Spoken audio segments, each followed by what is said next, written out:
What's up, YouTube? Welcome back. I got a 2023 Sprinter van that was brought to me by a friend. Needed some help. So the story is on this one is that they use this for work. They have to haul stuff in it, but they wanted to sleep in it, and they wanted to have air conditioning, and they wanted to have heat, and they wanted to have power, you know, and a power station. So I was like, I got you, right? So I really wanted to find one place that kind of had everything, and sure enough, I did locally. It was crazy. Orion Van Gear out of McMinnville, Oregon, had everything I needed. And so I just ordered a whole package from them. We got a Velit 12-volt air conditioner. We got a Max Air exhaust fan. We got solar panels. We got the Orion roof rack. Now, if you're doing this, you don't necessarily need to do a roof rack, but the cool thing about the roof rack is it literally hides the appliances that are on your roof, right?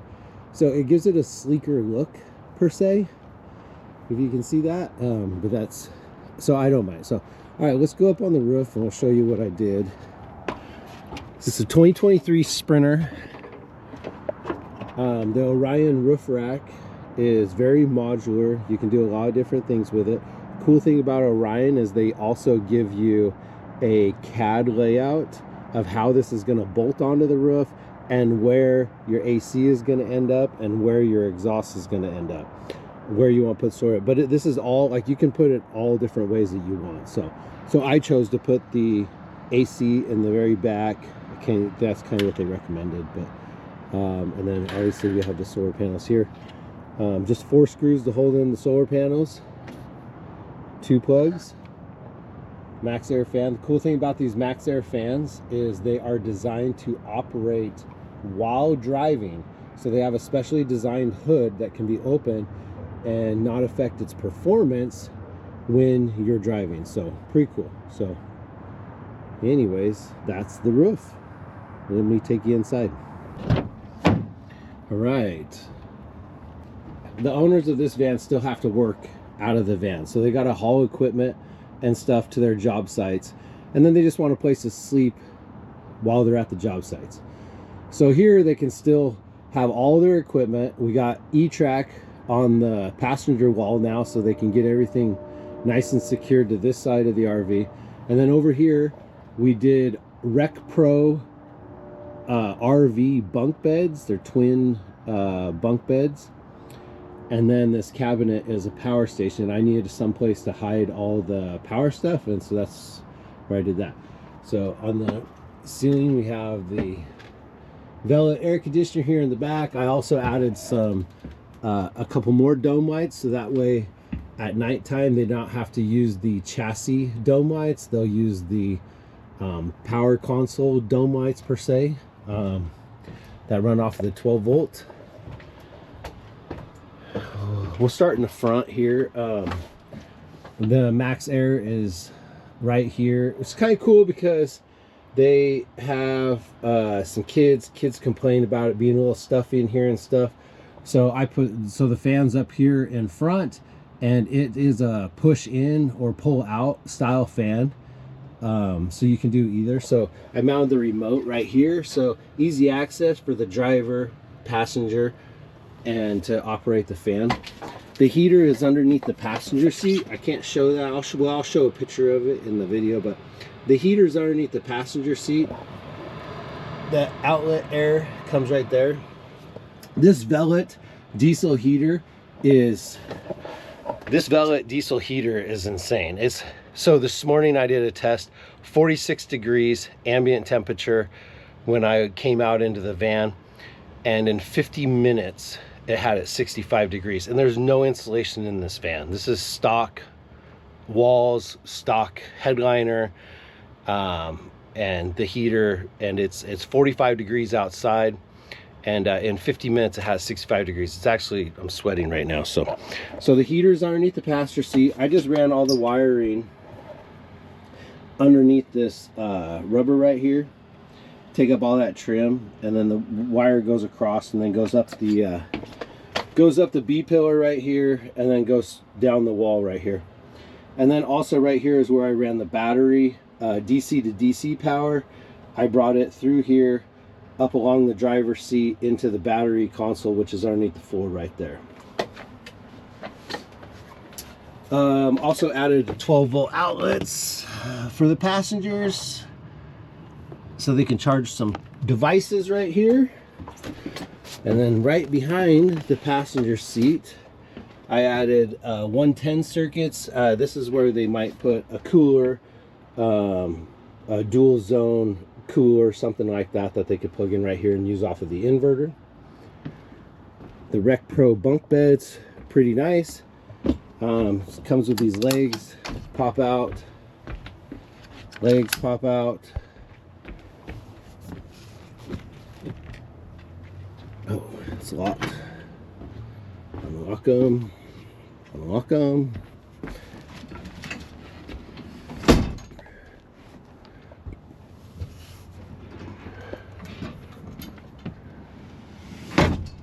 And then there's safety pins that got to go in, but those are the bunk beds that they got. It's pretty cool. Still got quite a bit of walkway here. And it works well with the wheel well, inside, everything. Very easy to use. Flip right up. All right, now let's get to the vanity / power station. So I needed a box, obviously, to put all the Comvolt unit in. This Comvolt unit is absolutely amazing, by the way. It does everything that you need it to do, I guess, depending on your load, right? But this job, it's pretty easy. This right here is the Velvet heater controller that's underneath the passenger seat. And then this is the display screen for the Comvolt. That comes with the AC PDU, which is a power distribution unit, and a DC PDU, power distribution unit. And then you have your main power button to turn the unit on and off, and to turn the inverter off. And so when I built this box, the box was just pretty plain, and the top needed to be something. So I decided to add a little vanity. Who doesn't like a little vanity, right? So I add this little vanity here. Let me shut these so.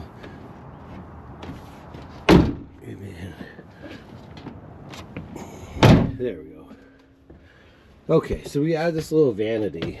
Decided to add a mirror, add a 12-volt outlet over here, got the 110 outlet over here. This brings the power to the rear of the van as well, so if they want to plug anything with an extension cord or anything like that. So let me show you inside. I am not a carpenter. I do not do a lot of woodwork at all. I'm technically a mechanic, but this is what I did. So all right, let me walk you through this. So this is the display screen. This is the power on and off.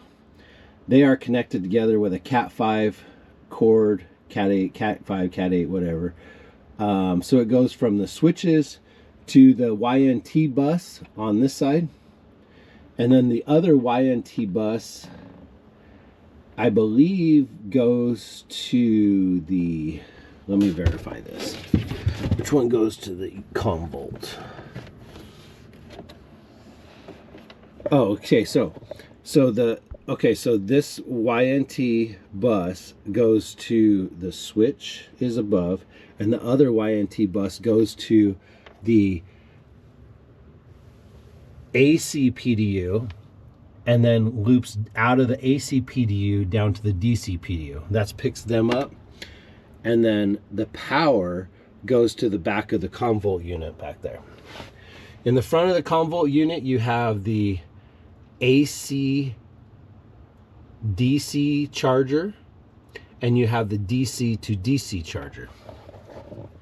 So up here we have the DC to DC charger, and so it comes from the battery along the driver's seat. The yellow wire is an accessory wire that has to know when the vehicle is key on, basically, so that this unit doesn't drain that battery. And I used pin 42 in the driver's seat, which I'll show that too. All right, this is the driver's seat fuse panel, and right there, pin 42 is where I picked up the accessory with the fuse tap.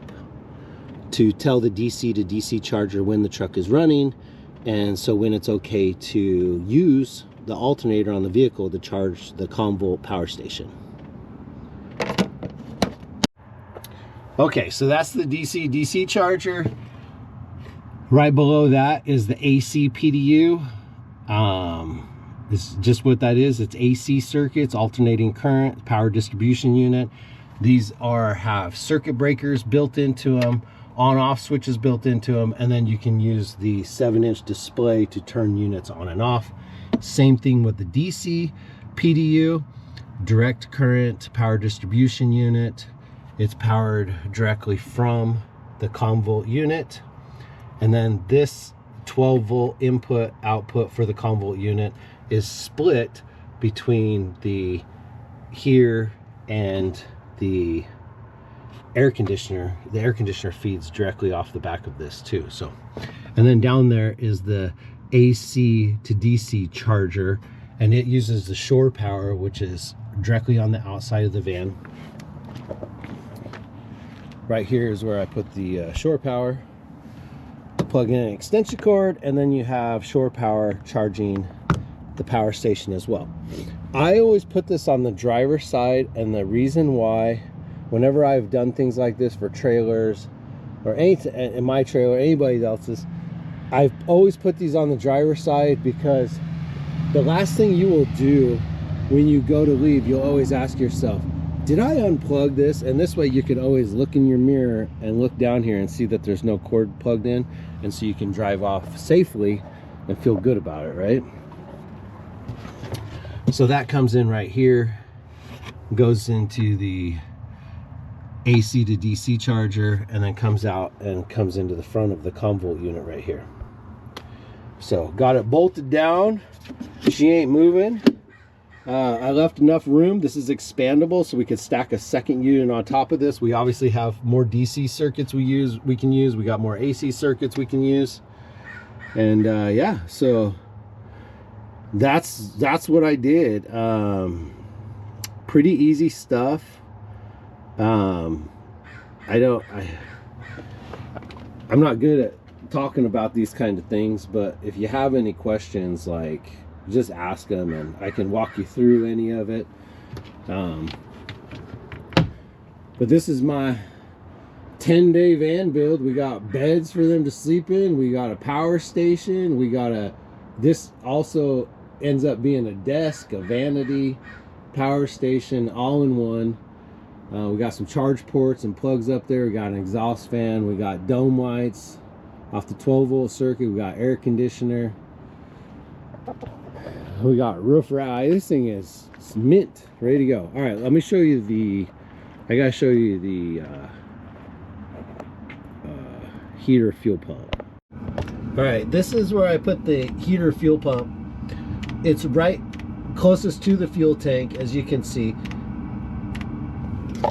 Very critical about the heater fuel pump is to have the fuel pump as close to the fuel tank as possible. These little fuel pumps, as you could hear, did you hear that fuel pump ring?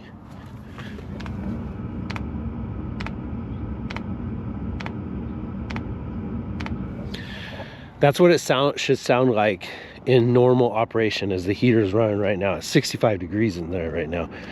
It's just idling.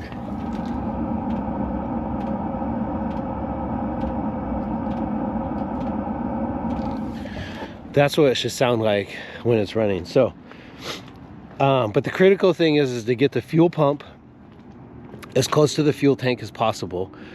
So that way these pumps don't like to suck very far, but they will push further, if that makes sense. So make the suction as short as possible and make the push the longer run, and you'll have a lot more success to that. Do not ever use the prime, and do not ever use the cleaning. Prime and cleaning will not help you. I promise you, if you install it correctly, all you have to do is turn it on and it will start sucking from that fuel tank. It might take 2 or 3 times of just turn it on, turn it off, turn it on, turn it off after a couple minutes to get the fuel all the way there. But once it fires up, it just runs. It just runs. It's pretty great. Also, the auxiliary port on the fuel tank for Sprinter vans only reaches to 1/4 of a tank. So once you get to 1/4 of a tank, that pickup will not get fuel to the heater any longer. That's a fail safe to make sure you always got a 1/4 tank of gas to get to a gas station and not run yourself out of gas using your heater. So do know, on a Sprinter van, you get down to 3 bars on the fuel gauge, no more fuel is going to the heater. So but other than that, the heater works amazing. I was really impressed with it.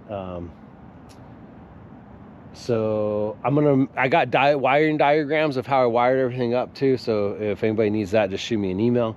But 10-day van build, this is what I got. I hope they like it. And but yeah, all right, I'm gonna get off here. I don't know what else I can show or talk about. I will after the fact, but for right now, I think that's good enough. So till next time, God bless. See you.